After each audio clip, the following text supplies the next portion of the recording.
Les vraies voix Sud Radio, 17h-20h, Philippe David. Retour des vraies voix avec Philippe Bilger, Céline Pina et Marc Varnaud. C'est un sondage IFOP fiducial pour Sud Radio, publié aujourd'hui. 69% des sondés pensent que l'absence de majorité absolue à l'Assemblée nationale est une bonne chose, je cite, car cela va amener plus de débats et obliger le gouvernement à plus de dialogue avec l'Assemblée nationale. Un avis partagé par les Français issus de tous horizons politiques, de 87% pour les électeurs du RN à 57% pour ceux de LR, en passant par 79% des électeurs LFI. Seuls les électeurs LaREM ne sont pas d'accord, ils ne sont d'accord qu'à 24%. Peut-être que les Français ont envie d'un retour en force du Parlement, puisque depuis des années, le Parlement est un Parlement croupion, ça ne date pas d'aujourd'hui, mais peut-être surtout ces 5 dernières années avec les fameux députés Playmobil issus de la majorité. D'où notre premier débat. Comme 69% d'être Français, êtes-vous satisfait de l'absence de majorité absolue à l'Assemblée nationale? Je suis content, je suis content, je suis content, je suis content, je suis cocu, mais content. Avec nous, René Frégosi, philosophe et politologue, auteur de Comment je n'ai pas fait carrière au PS, la social-démocratie empêchée, publié aux éditions Ballant. René Frégosi, bonsoir. Bonsoir. Est-ce que pour faire de l'humour, les Français, quelque part, se sont pas fait un peu, même cocu, mais en sont contents? Mais je trouve que votre choix est parfait, sonore est parfait. En effet, je pense pas que ça soit spécialement une envie de parlementarisme parce que les Français raisonnent pas en termes institutionnels, je pense. Mais ce qui est sûr, c'est que ils ne voulaient pas laisser les mains libres à nouveau pendant 5 ans au président Macron. 2, je pense qu'il y a profondément une insatisfaction de l'offre électorale, de l'offre politique plus globalement. En fait, on entend beaucoup dire « Ah oui, ben c'est bien, finalement, c'est de la proportionnelle sans la proportionnelle. Oui. » Mais en fait, l'idée de la proportionnelle, c'est que toutes les demandes soient représentées, qu'on puisse voter vraiment pour ceux pour qui on a envie. Or, avec le taux d'abstention énorme, moi, ce que j'analyse, mais évidemment de mon point de vue de social-démocrate complètement frustré, évidemment, je pense que beaucoup de gens ne retrouvent pas leur petit dans cette offre politique, puisque Macron, en fait, l'RM ensemble, enfin je sais pas quoi, le camp du président Macron ne représente pas du tout la social-démocratie. En fait, on entend dire « Ah oui, ce serait la social-démocratie ». À l'étranger, par exemple, on considère le président Macron comme un président social-démocrate. Or, il n'est pas du tout social-démocrate. Il est moderniste, il est techno, mais il n'est pas social-démocrate. Donc, en fait, je crois qu'on est content parce que, effectivement, on ne veut pas que le président ait tous les pouvoirs. Philippe Bilger, qui n'est ni social-démocrate et encore moins frustré. Mais vous faites revenir, et j'en suis ravi à chaque fois, notre adorable social-démocrate qui est fidèle à ses convictions et dont on n'attend pas une parfaite objectivité. Mais en fait, vous avez fait référence, Philippe, à la matinale de ce matin, et en effet, j'y ai vu confirmer un point de vue que j'ai souvent eu. Ça veut pas dire que j'ai toujours raison, mais j'ai souvent pensé que le bon sens et la lucidité des Français était parfois supérieur au savoir de certains analystes professionnels. Et dans le sondage que Frédéric Dabi a rapporté, il me semble que les Français ont une perception très pertinente de 3 sujets. D'abord, ils ont dit clairement qui avait gagné, quelle était la majorité. Et ils n'ont pas cherché à dissimuler par des biais la réalité de cette majorité. Deuxième élément, ils ont bien vu à quel point cette majorité relative, en définitive, pouvait être un bienfait par rapport à l'impérium de la Ve République et d'un président, d'une certaine manière, totalement autarcique. Et troisième élément, ils ont dit ce qu'il fallait dire de la dissolution. Tout ça signifie qu'en réalité, ils ont totalement raison sur la question que vous avez posée. Pardon d'avoir été trop long, Philippe. René Frégosi. Oui, non, mais effectivement, non, mais il faut pas prêter une intelligence politicienne à l'électorat en général, puisque c'est la somme de tas d'individus qui peuvent être très lucides au demeurant, mais chacun pour soi. Et ensemble, effectivement, ça donne un tableau qui nous évoque une intelligence collective. Mais bon, donc ce qui est certain, effectivement, c'est comme je le disais, la grande majorité des Français qui sont satisfaits de cette non-majorité absolue, c'est parce qu'ils ne veulent pas, en effet, que le président ait tous les pouvoirs.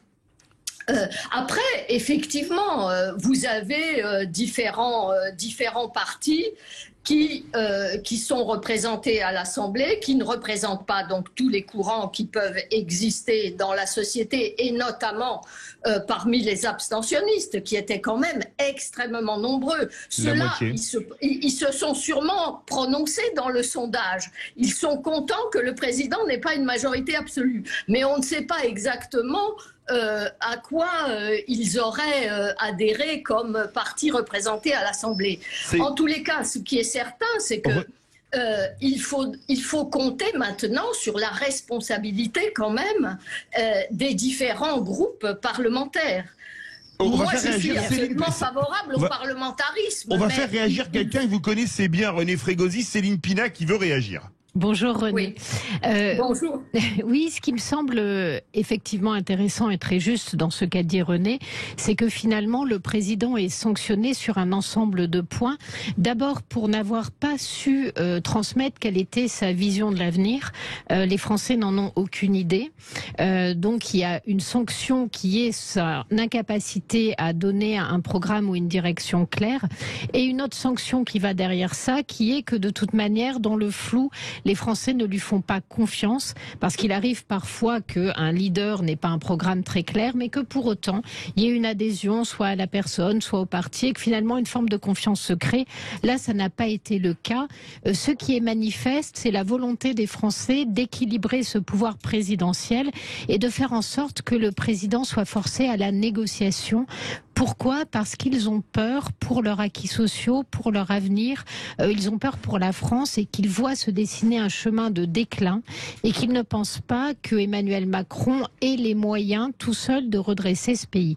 Ce qu'ils essaient de voir, c'est si en forçant le pouvoir à négocier et donc peut-être à ramener sur la scène des acteurs plus opérationnels, autrement dit, si vous devez faire passer vos lois au cas par cas, si vous avez une loi sur l'industrie par exemple, peut-être que pour qu'elle passe dans le pays, il va vous falloir beaucoup plus écouter les acteurs de terrain, les industriels, les ingénieurs, les gens qui font tourner justement ce pays.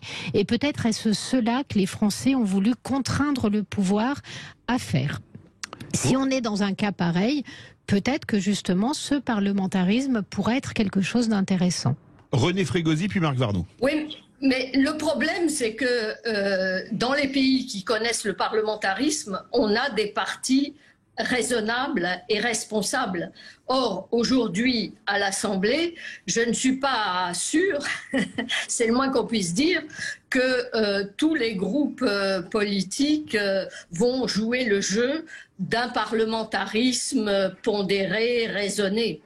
Et c'est ça qui est inquiétant. En fait, si vous prenez l'Allemagne, vous avez grosso modo 2 partis de droite raisonnables et 2 partis de gauche raisonnables. Donc évidemment, on peut faire des coalitions, on peut négocier. C'est difficile, hein. Les négociations sont très tendues. Elles durent parfois des semaines et des semaines, hein. Absolument. Mais on y arrive parce que l'esprit parlementariste est là. Or, en France, on n'a pas l'esprit parlementariste depuis longtemps et surtout, aujourd'hui, au Parlement, on a peu de forces raisonnables et voulant vraiment jouer le jeu du parlementarisme. C'est ça le problème, à mon avis. Marc Varnaud. Oui, alors je pense qu'il faut remonter à 2017 pour bien comprendre la photographie d'aujourd'hui. 2017, on a Macron, je vais très vite, qui détruit tour à tour le PS et les Républicains. Il est qualifié de génial pour avoir fait ça. On oublie simplement qu'il a créé un triangle, un triptyque avec lui, comme on dit, l'extrême centre, l'expression est bien trouvée, et puis l'extrême droite et puis l'extrême gauche. On a ensuite étape 2, une campagne électorale qui se soucie de tout sauf de la campagne électorale. On n'a pas de débat, on n'a pas d'opposition d'idées, on parle pas des programmes, et donc ça permet notamment à M. Mélenchon de se présenter comme un remarquable tribun, mais plutôt que sa nullité économique, on vénère sa façon de faire. Et puis Marine Le Pen qui est mise en valeur par Éric Zemmour, qui se plante de A à Z. On a ensuite une élection présidentielle où le président est élu contre Marine Le Pen, et je crois que là aussi il faut faire attention au vote contre ou au vote d'adhésion. On n'a pas eu, à mon avis, une vote d'adhésion présidentielle, on a eu la moitié adhésion, moitié rejet de Marine Le Pen. On arrive aux législatives où tous les sondages montrent que les Français veulent partager les pouvoirs. L'élément le plus important, c'est l'abstention. Pourquoi c'est l'élément le plus important? Parce que c'est l'abstention qui a tout forgé. Cette proportionnelle de fait, elle vient de l'abstention. Oui. En France, pour être au deuxième tour, il faut aujourd'hui 12,5% des inscrits. J'insiste là-dessus parce que des inscrits, on a 50% d'abstention, donc il faut 25% des exprimés. Donc pour arriver au deuxième tour, il faut 25%. La conséquence très rapide, c'est quoi? C'est comme on a un, maximum deux, rarement, qui arrive à 25%, au lieu d'avoir des triangulaires, on a eu je crois que 5 ou 6. Oui, il y en a eu très peu. Il y en a eu très peu. On a des duels. Et dans ces duels, on est dans une logique de report. Et c'est là où effectivement l'équation devient totalement faussée, puisque les votes des uns vont se reporter sur les autres ou pas. Moi, ce que je retiens à la sortie, c'est qu'on a le Rassemblement national qui a 90 députés, avec des reports quasiment inexistants. Et on a la NUPS qui a 90 députés, enfin le LFI qui a 80 députés, avec des reports entre guillemets maximaux. Donc on se retrouve dans une photographie politique qui est, pardonnez-moi, mais pas de la proportionnelle comme si c'était merveilleux, mais qui est entre guillemets une conséquence d'une addition de facteurs particuliers. C'est pour ça qu'on va se retrouver avec une assemblée, moi j'en suis convaincu, qui va être ingouvernable, dans lequel il n'y aura pas d'accord. Et d'ailleurs, il faut pas s'y tromper, le discours du président il y a 2 jours maintenant, c'était quoi? C'était de préparer les solutions, c'était de faire tomber dans le piège gigantesque qui construit la LFI d'un côté et le RN de l'autre. Venez, vas-y, jouez ceux qui veulent pas d'entente, jouez ceux qui veulent pas d'union nationale, jouez ceux qui veulent pas de majorité de texte. Eh bien moi j'appellerai à la dissolution demain et vous serez les affreux qui auraient provoqué ça. René Frégosi. René Frégosi. Oui, en fait, je vous ai entendu par bribes, là, mais globalement, je crois que j'ai compris, je suis d'accord avec ce que vous venez de dire, mais en effet, on est vraiment devant une situation qui va aboutir à un blocage très probablement. En plus, regardez, le Front National, le Rassemblement National, lui annonce qu'il voudrait négocier, qui veut rentrer dans le jeu. Mais on lui dit non, vous rentrez pas. Donc, en fait, c'est vrai que ceux qui sont susceptibles de vraiment jouer le jeu ont été réduits à la portion congrue. Surtout le Parti socialiste. Hein. Ah oui. Bon, quant à la France insoumise, bien entendu qu'elle ne va pas jouer le jeu. Donc, effectivement, on est dans une situation très, très périlleuse. Après, il y a le fait que diviser pour mieux régner est un vieil adage qui a toujours été efficace en politique. Et il n'en reste pas moins que le problème de ces oppositions-là est qu'elles sont censées, je dis bien censées, parce que sur les programmes, il y a quand même des points de rencontre, mais en tout cas, elles sont censées être irréconciliables et irréductibles l'une à l'autre. Donc cette première division, la question, vous pouvez renverser un gouvernement, la question c'est comment vous le remplacez. Et il est évident que déjà une union NUPS-RN, c'est compliqué. Il faut en plus d'autres partenaires, mais la question c'est une fois que vous avez renversé le gouvernement, vous n'êtes pas en mesure de proposer une solution de remplacement. Donc ça c'est le premier blocage qui aide constitutionnellement, enfin dans le fonctionnement des institutions. La deuxième chose c'est qu'il ne faut pas oublier que pour la plupart des lois, la majorité n'est pas requise. C'est-à-dire que si vous avez une suffisante avance de voix et que vous avez réussi à convaincre une partie de l'hémicycle de s'abstenir ou de ne pas prendre part au vote, vous faites passer aussi un certain nombre de lois. Donc les institutions ont été quand même pensées pour permettre de gérer plus ou moins bien ce type de situation. La question, c'est que bien sûr, vous n'avez pas de visibilité globale, vous n'avez pas, j'allais dire, de cohérence d'action, puisque vous allez trouver vos majorités au fur et à mesure. Mais comme depuis des années et des années, on a des gouvernements qui n'ont pas de vision globale pour la France, qui se contentent de réagir au coup par coup aux problèmes qu'ils affrontent, ça ne va pas nous changer énormément. De toute façon, une absence de cohérence totale sur la gestion et la vision de la France, on est habitué depuis de longues années maintenant. Marc Varnaud veut ajouter un mot. Oui, je pense qu'on va être dans une logique exclusivement de calcul politique et pas de gestion.